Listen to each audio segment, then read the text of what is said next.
Halo nakama, selamat datang di channel Anime OP.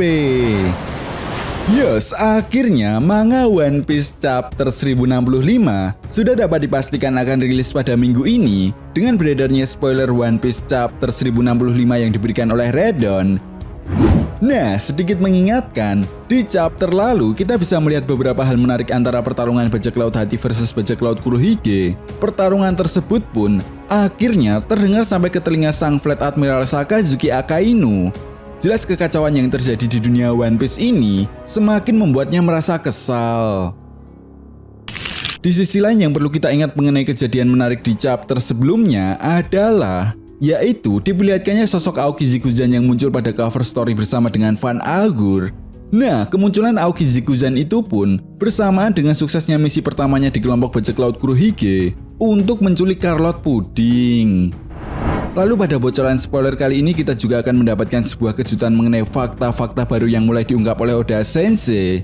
Oke, tanpa basa-basi lagi, berikut ini merupakan spoiler One Piece chapter 1065. One Piece chapter 1065 kali ini mendapatkan judul 6 Vegapunk. Yap, dilihat dari judul chapternya saja sudah dapat dipastikan jika chapter kali ini akan merujuk pada kemunculan 6 kloningan milik Dr. Vegapunk. Karena seperti yang kita tahu sampai dengan chapter 1064, kita baru diperlihatkan 3 dari 6 kloningan Dr. Vegapunk. Selain itu, di chapter ini juga kita akan mendapatkan sebuah color split mengenai One Piece film Red.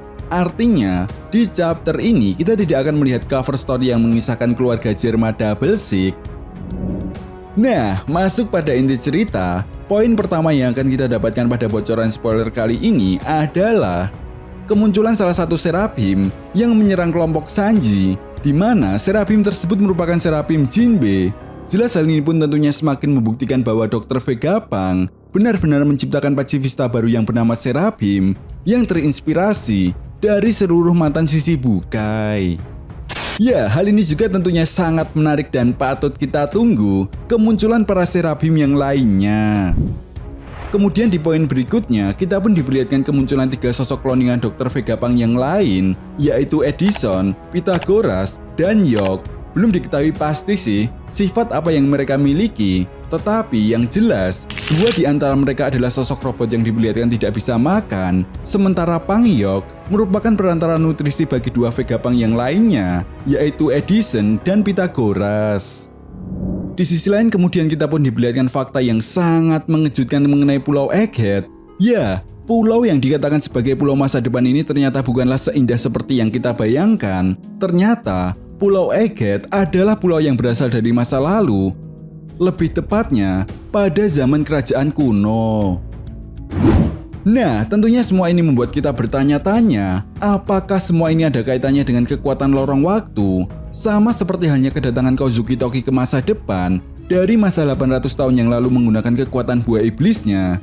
Dengan kata lain, apakah sebenarnya Dr. Vegapunk juga berasal dari kerajaan kuno?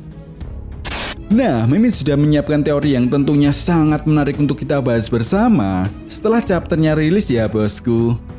Yang jelas menurut Mimin ini bukanlah sesuatu hal yang mustahil, mengingat kejeniusan Dr. Vegapunk untuk menciptakan teknologi-teknologi di luar akal sehat manusia biasa. Apalagi seperti yang dijelaskan pada bocoran spoiler kali ini, bahwa semua teknologi yang ada di Pulau Egghead sebenarnya sudah ada di masa lalu, sejak zaman kerajaan kuno. Padahal apabila kita perhatikan lagi, Pulau Egghead menjadi pulau yang sangat canggih yang pernah ada di dunia One Piece. Apa kalian semua bisa membayangkan apa yang sebenarnya menjadi pemicu awal dimulainya pertempuran antara kerajaan kuno melawan 20 kerajaan yang beraliansi atau yang sekarang dikenal sebagai pemerintah dunia? Nah, satu hal yang perlu kita ingat jika kita berbicara mengenai abad kekosongan atau Void Century, pada manga One Piece chapter 395, Profesor Clover pernah menjelaskan tentang dirinya dan para penduduk Ohara yang mempelajari mengenai bahasa kuno Poneglyph bahwa kebenaran terbesar yang kita cari di dunia saat ini bukanlah isi dari Poneglyph, tetapi keberadaan orang-orang di masa lalu. Kenapa mereka ada di dunia ini? Dan kenapa mereka menulis sejarah di atas sebuah batu yang tidak bisa dimusnahkan begitu saja? Bukan karena mereka semata-mata sadar bahwa pesan yang mereka tulis akan dimusnahkan, tetapi ini bisa menjadi bukti nyata bahwa orang-orang di masa lalu itu memiliki musuh. Sampai di sini, ucapan Profesor Clover yang mengatakan kenapa mereka ada di dunia ini bisa menjadi sebuah pertanyaan besar yang mengarah kepada para penduduk bulan bisa ada di dunia ini. Jelas hal ini pun karena para penduduk bulan lah yang pada masa saat itu memiliki teknologi-teknologi yang bisa dibilang sangat canggih.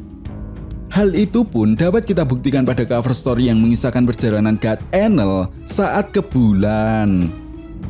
Setelah itu, poin terakhir yang akan kita dapatkan pada spoiler kali ini adalah mengenai informasi jika kelompok Luffy bertemu dengan beberapa robot kuno. Belum diketahui pasti sih seperti apa robot kuno yang ditemui oleh Luffy.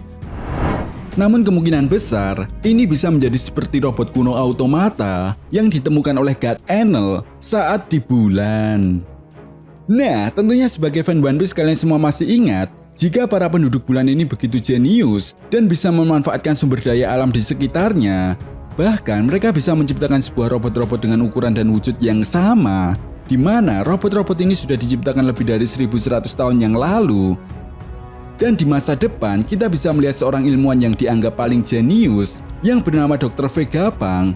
Dan di chapter 1059 kemarin, bisa menjadi bukti nyata bagaimana Dr. Vegapunk berhasil menciptakan pacifista baru yang bernama Serabim. Jelas persamaan ini bukanlah sebuah kebetulan belakang, apalagi seperti yang dijelaskan pada bocoran spoiler kali ini, jika Pulau Egghead memiliki teknologi yang sama dengan teknologi yang dimiliki oleh kerajaan kuno. Dengan kata lain, ada beberapa kemungkinan yang bisa menjelaskan hal ini. Pertama, Dr. Vegapunk sebenarnya berasal dari masa lalu, atau lebih tepatnya pada masa 800-900 tahun yang lalu. Kemudian yang kedua, kemungkinan besar Dr. Vegapunk mempelajarinya dari manuskrip-manuskrip kuno yang ditemukan oleh pemerintah dunia pada saat setelah pertempuran besar yang terjadi 900-800 tahun yang lalu. Lalu kemudian dikembangkan oleh Dr. Vegapunk. Nah, kemungkinan yang kedua ini memang masih masuk akal. Karena seperti yang kita tahu bahwa pemerintah dunia sendiri yang memenangkan pertempuran melawan kerajaan kuno. Bahkan di Tanah Suci Mary Joyce saja, kita bisa melihat topik jerami raksasa yang diawetkan dalam sebuah ruangan pendingin khusus. Artinya, tidak mengherankan jika pemerintah dunia pastinya mendapatkan manuskrip-manuskrip kuno mengenai teknologi yang dimiliki oleh kerajaan kuno pada masa lalu. Well, itu tadi merupakan spoiler One Piece chapter 1065. Jika ada tambahan lagi, akan Mimin update di video berikutnya. Dan untuk teori mengenai kekuatan lorong waktu, akan Mimin bahas setelah chapternya rilis ya bosku.